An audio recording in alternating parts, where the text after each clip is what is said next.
Let me see if I can show you something. So anything that exists, any interval relationship that exists in a major key, if you flip it, it exists in Phrygian. Hey, I want to show you something real cool. This right here is something called a pitch class clock. Now, if you see here, I've got the intervals of the chromatic scale written in tonal form, not set form. The way that set theorists call it. Root is a 0.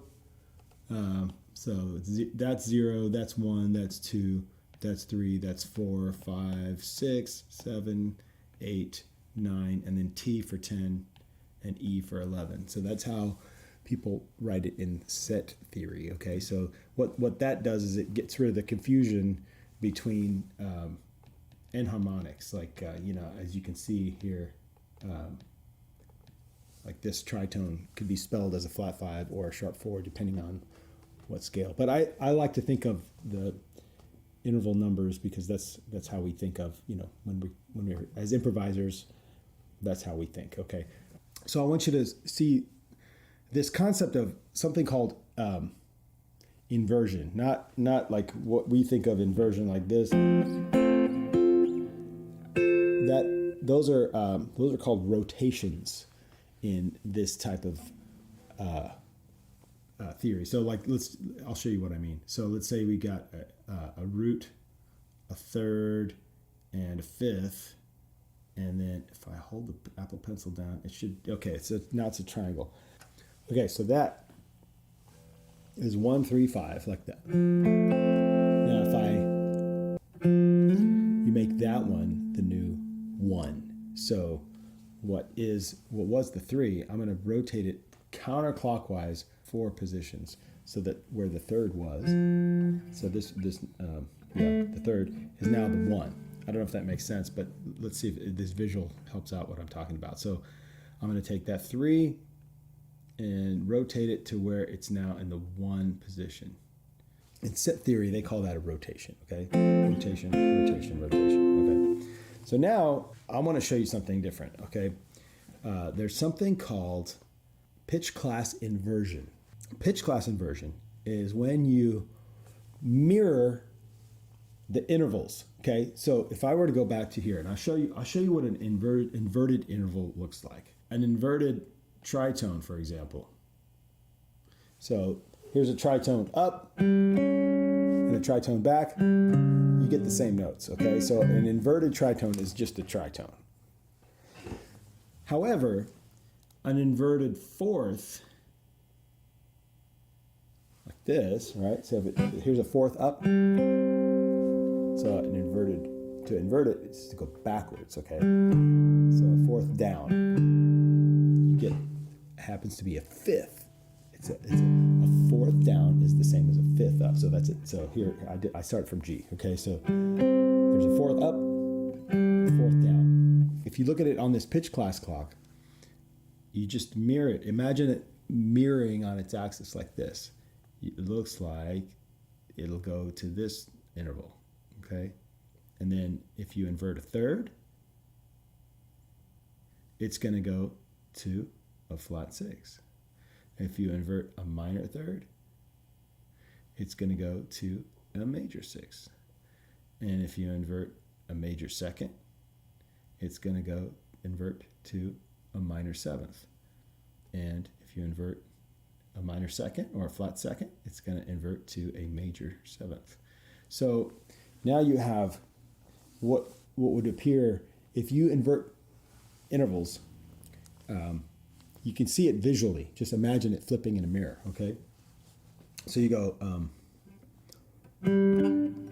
so sonically, you can find it like, imagine, I don't know, let's do it from C, okay? So fifth up, fifth down, becomes a 4, okay? Let's do a 7th up, okay? A 7th up would be, so do it from here. Okay, and a 7th back would be this. Okay, so now you might see that, like, okay, it's the same interval, a major 7th and a major 7th. But if you're, depending on what you're calling 1, so if C is 1, then flat D flat is a flat 2. Make sense? Okay. Now, inverted intervals will always add up to 9. So, as you can see, like 4 plus 5 is 9. 3 plus 6 is 9. Okay. Now, major becomes minor. Augmented becomes diminished. So, like if I were to call this a sharp 5, augmented fifth, then the inverted interval would be a diminished fourth. Here's what I'm going to do. I'm going to show you this other thing. Delete this. Show you what the major scale looks like. So 1 to 2, 2 to 3, 3 to 4, 4 to 5, 5 to 6, 6 to 7, 7 to 1. And then the relationships of each one, like I can go 1 is also related to 3. You can do that, okay? So the major scale, like you've got all these notes that you're playing from, you know, like, what's that? And there's all these intervallic relationships that are just, you know, they're contained within the scale. I don't know if this all makes sense, but, you know, 4, just, you know, you can have 4 to 6, and then, yeah. So that's all the relationships, interconnected relationships of the intervals of the major scale. So if I play all the, you know, like this one, you don't have to play the root. You can just, you know, play any of the,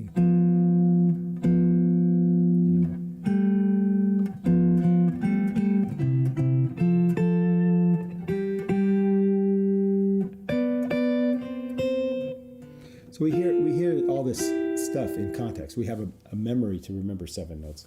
I think that's my theory anyway. So here's what I'm going to show you. I'm going to bring this shape. I don't know if you can tell looking at it like this. It just looks like a bunch of random lines everywhere. But if I twist it to where the 2, you see where it says 2 right there? Okay. I want to twist it to where that note is on top, or that I'm going to rotate it to now it looks like this. Okay, so now you can tell that it's symmetrical. I don't know if you can tell. It's symmetrical. It kind of looks like Patrick from SpongeBob. As in, it has the same interval structure forwards and backwards. It's a palindrome. You know what my favorite palindrome is? It's a Santa spit taboo bat tips at NASA. It's the same forwards and backwards. Okay, so that's actually Dorian. So what I've done is I've rotated to where the 2 is now called 1. So instead of 2, 3, 4, 5, 6, 7, 1, you can see that it's now called 1, 2, minor third, fourth, fifth, sixth, flat 7, and 1. Interesting, right? Now let me go back to okay, so that's major scale again. I want to show you something called the inversion. If I invert all these intervals together, imagine this whole image is going to go in a mirror. Okay, so what I'm going to do is I'm going to flip it. These pitches be flipping.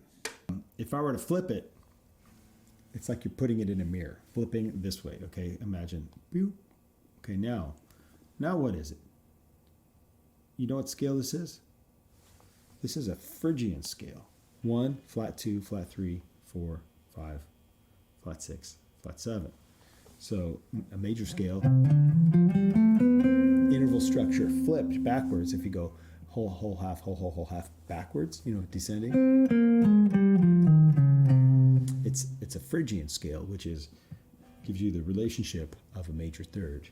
So that C major in flipped, they call it pitch-class-inversion. Pitch-class-inverted major scale becomes Phrygian. So the key of C is related to the key of A flat.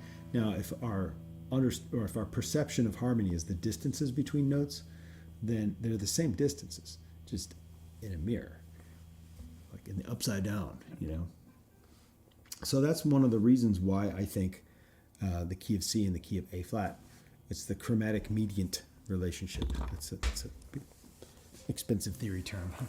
Chromatic mediant is when you have something that is a third away that is minor instead of major, or major instead of minor, flat 3 instead of major third, stuff like that. So it's like they're basically relationships of thirds that are not considered to be diatonic. What's interesting about this interval flippening is, remember how I mentioned that the distances between notes are how we perceive harmony? Did I even say that? Well, let me say it. The distances between notes and the relationship of them is how we perceive harmony. What I mean by that is the distance between this and this is the same distance between this and this. Okay? Now, same distance. The ratio is the same. Okay? Now, so in a very real sense, C major and C Phrygian are related by interval structure, by interval distance. So you can say in a kind of a 3D sense, they're the same, which is weird, right? It's not the same in terms of like how we perceive key signatures, which is a perfectly valid way to look at music, but it's 300-year-old technology, okay? Now this interval structure stuff, it can only exist in an equal temperament environment. So we can pick chords in the key of C and chords in the key of A flat and kind of mix and match, zigzag between those two keys. Like we could maybe do a 2 chord, a D minor 11, how about that? And then let's go to a 4 chord of A flat. So that's D flat major 7, sharp 11, how about that? It's a Lydian chord. And then a 6 chord of C, and then we'll go to a 6 chord of A flat. How about F minor 11? There's a lot of colorful chords there. How about C? That's a D flat Lydian.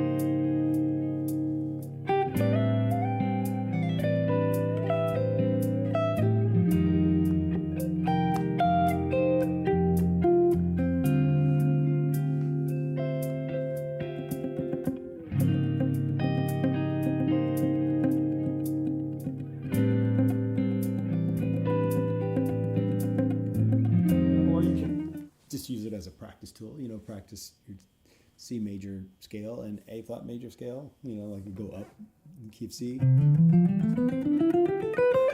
then go down in the key of A flat. Let's try that. 2, 3, go.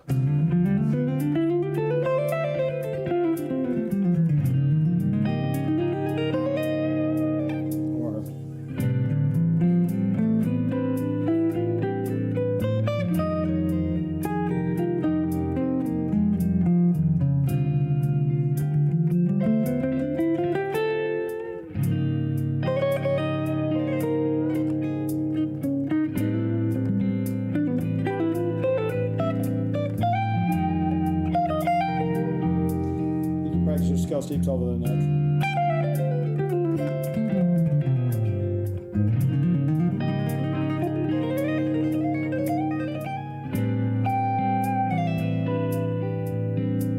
So another thing you should know, the flippening, the pitches B flipping, you're going to get the 1, 4, and 5 are of the ascending key are the same, as in those notes exist in the other key as well. So the 1, 4, and 5 of C happen to be the 3, 6, and 7 of A flat. So you could kind of do this kind of like repetitive lick if you want to, something like that. How about that? What would that sound like?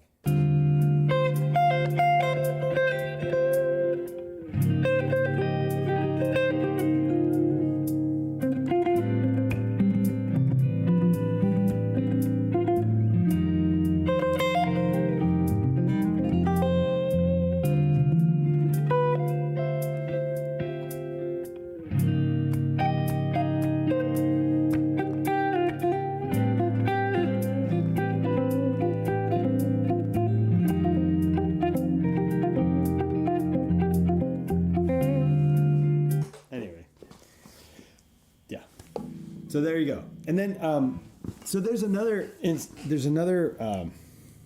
thing I want to introduce. Is that, let's see if I can do this here. In a different color. I'll do red. Okay, so look at this. I'm going to do a 1, 3, 5. Okay, so that's a major triad in C. Now, if I flip that, the inversion of that, let me try it in a different color. So it's going to go here.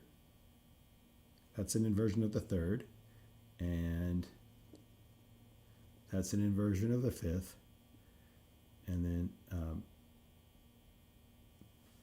let's see here. So that is, so the red major triad, you know, this 1, 3, 5. If you flip those intervals, it becomes a 1, 4, and flat 6, which is this. So it becomes an F minor over C. So that's where you get this whole notion of negative harmony. I think an easier way to understand it is it's flipping of the intervals. Okay, so you get C major, its negative is F minor over C. Does that make sense? So you can do it to the whole scale. C major becomes C Phrygian, or you can do it to triads. You can do it to any interval set that works.